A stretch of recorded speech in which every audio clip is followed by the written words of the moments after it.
welcome to my channel. I'm Onyi. If this is your first time of coming to my channel, you're definitely welcome. For old subscribers, thank you guys so much for coming back for me. So I came across a post on Instagram, and the post reads like this. It says, no need to cut anyone off, just grow, they'll fall off. So like it made me remember my experience with an old friendship. So I decided to talk about it. Growing up, I was a very quiet kid. I've always been quiet my whole life.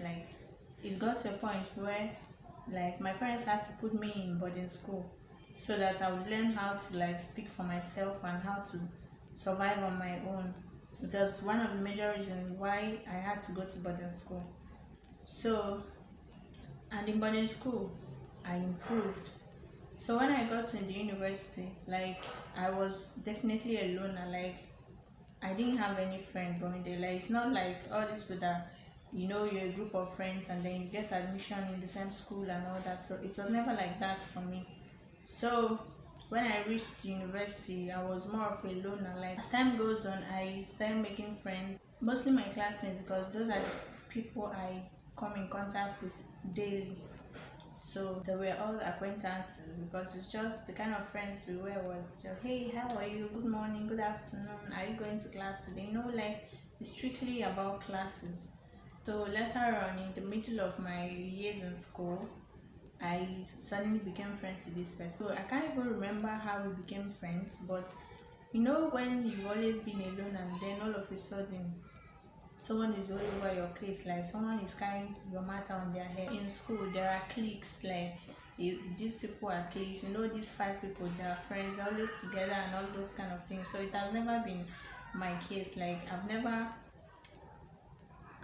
been in any group of friends. I've always been alone. I've always been alone. So when I became friends with this person, it was everything was perfect. We had our differences, but eventually we always moved past it. We had the same colors of handbags. Our best friends in school were the same, literally the same. We had 3 sets of 3 pairs of best friends. I had 3 best friends, she had 3 the same exact best friend, because we bought it together.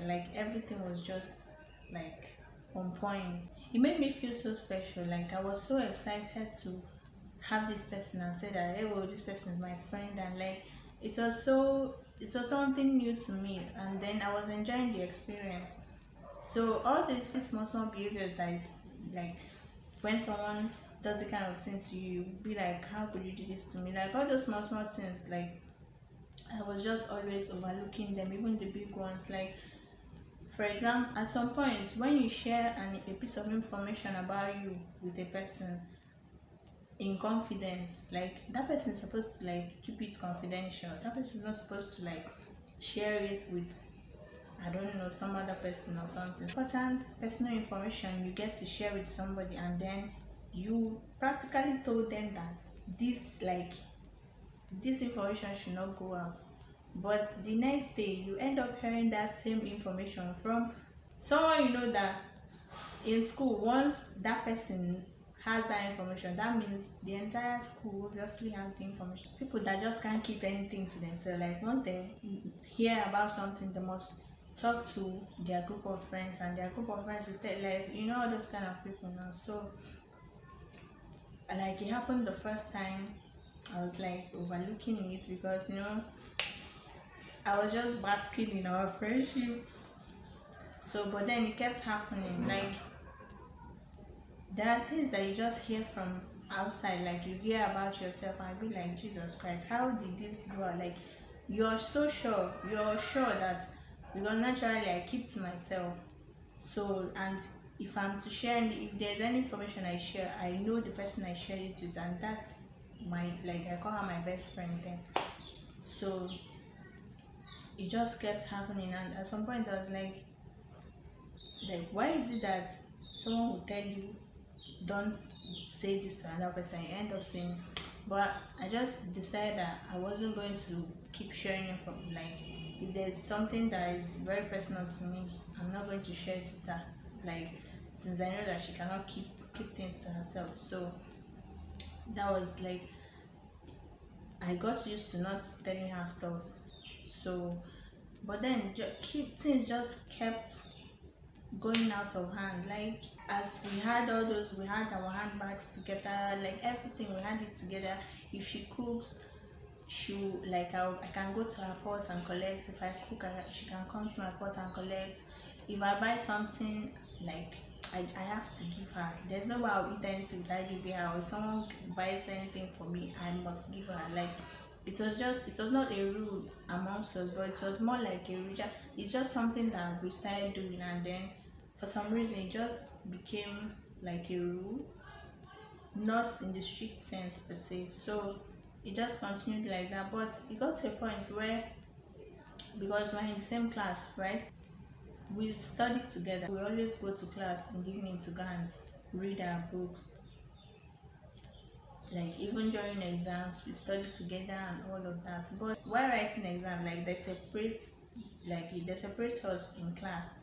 So and then our surname is not, we sit according to our surname. So it's more like she's among the first people that ever entered the hall, and I'm among the last people that enter the hall according to our surname. So there's no even way, like we don't even stay in the same hall during exams.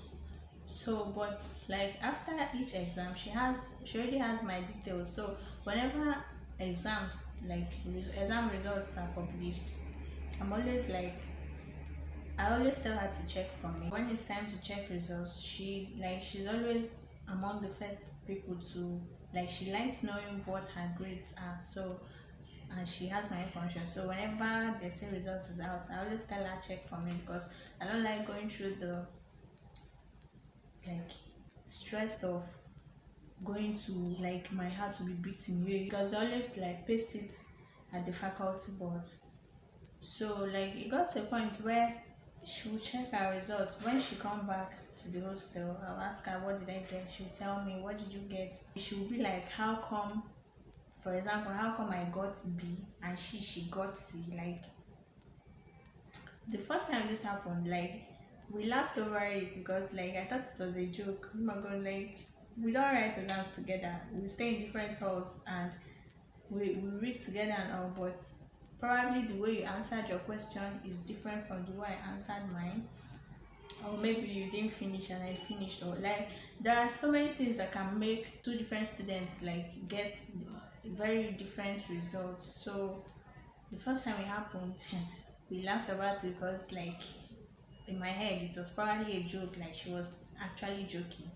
So but then it now became the order of the day. Like there was one whole semester where our grades, like in each course, was like a totally different.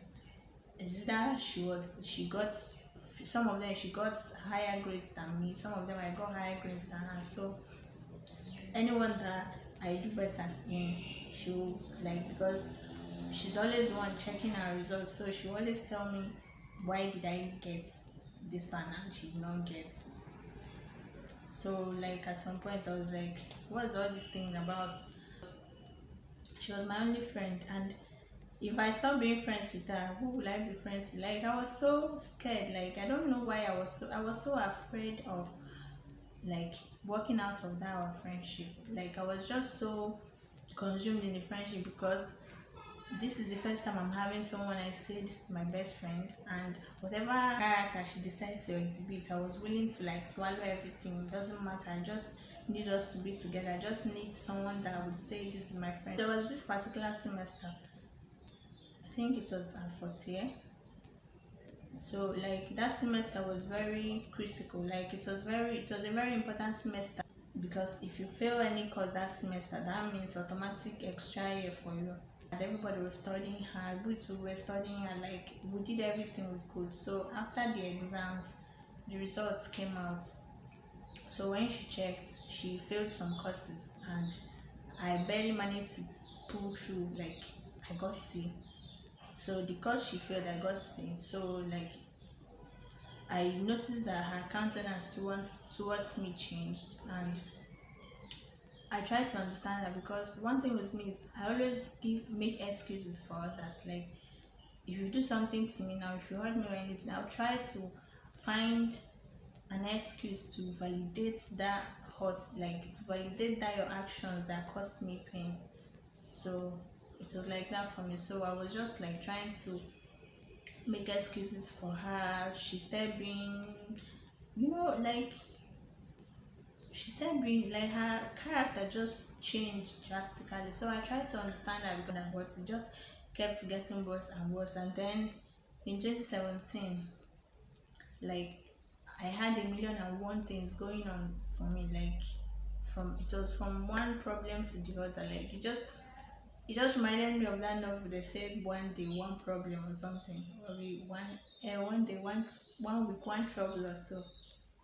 Like every day I was shedding tears in my room. Like it was just like everything was against me. The whole universe turned everything against me. So I was just so, it made me feel so down. Like I was like my personal life, I can't be going through the stress, and then I'm allowing people add more stress to my life. So I didn't know what to do. I said to talk to my mom, and she was like, there comes a point in your life where you have to separate yourself from the crowd.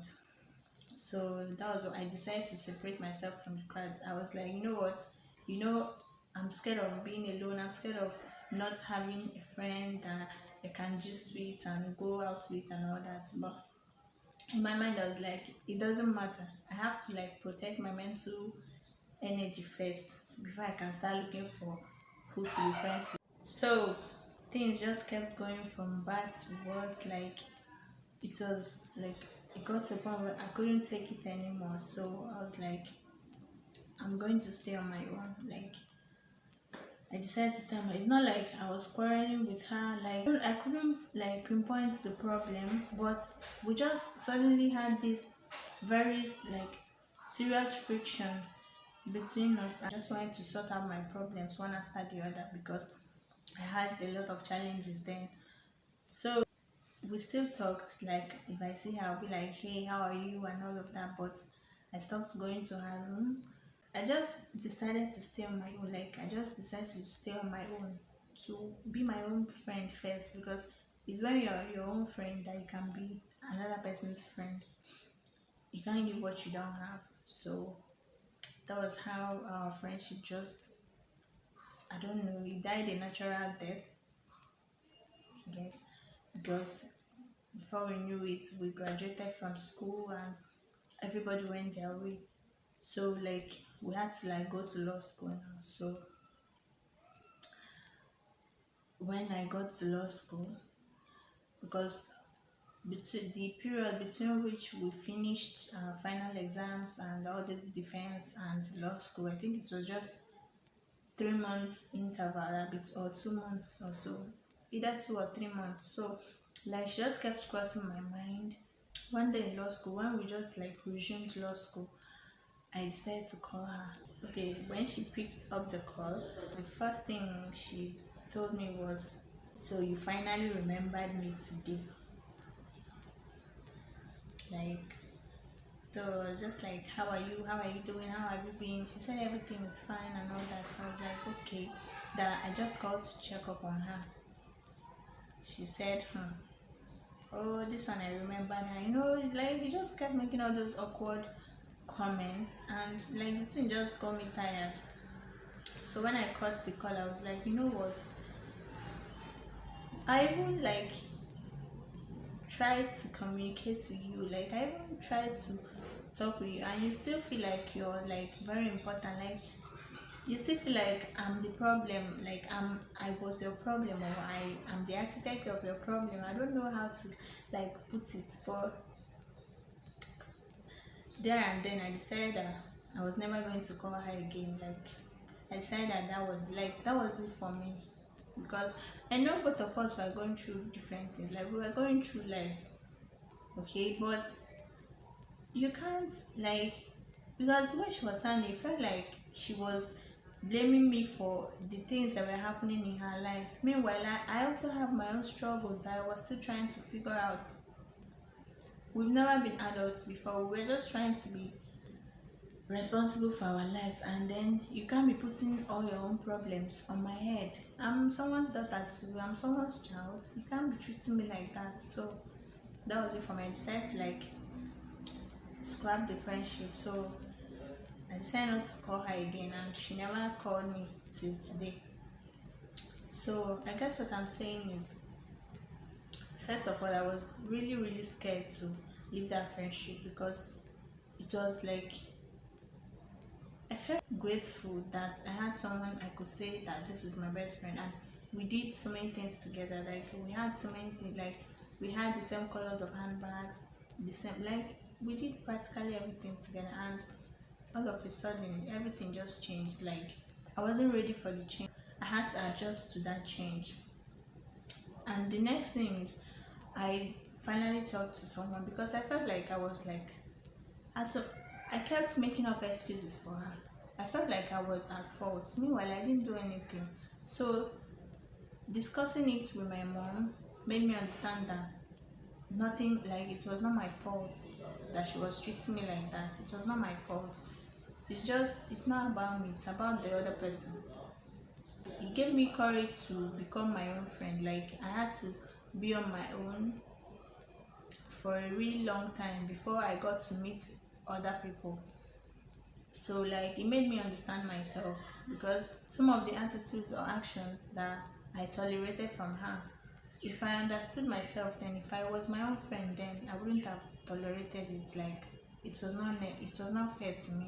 Like I would have said no, this is wrong, like this thing you did to me is wrong, but I just kept piling it up inside because I didn't want to lose this friendship because it was so precious to me.